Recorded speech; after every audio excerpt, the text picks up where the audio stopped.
Playing Minecraft in split screen is a great way to build, explore, and survive with someone else in your living room. The setup is super simple, and I'll walk you through it step by step. First, make sure you've got Minecraft booted up and you're at the main menu. You'll need to be signed into a PlayStation Network account to access all the online features, but split screen can be played offline too.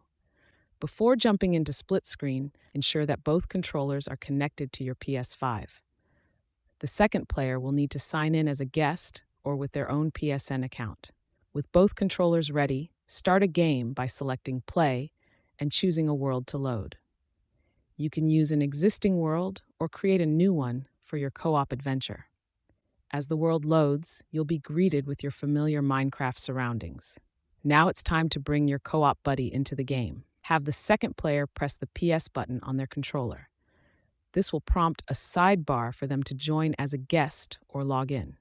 Once they're in, press the Options button on the second controller, and voila, the screen will split and player 2 will spawn into the world.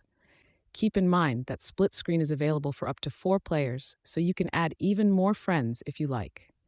Also, for the best experience, make sure you're playing on a TV with a large enough display to comfortably accommodate all players. If things are looking a bit cramped, you can adjust the HUD size and screen safe area from the game's settings to make sure everyone has a clear view of their own corner of the screen. And that's all there is to it.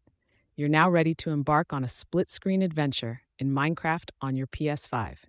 Thanks for watching, and happy crafting. Enjoy your Minecraft world in a whole new way with friends and family. I'll see you in the next video.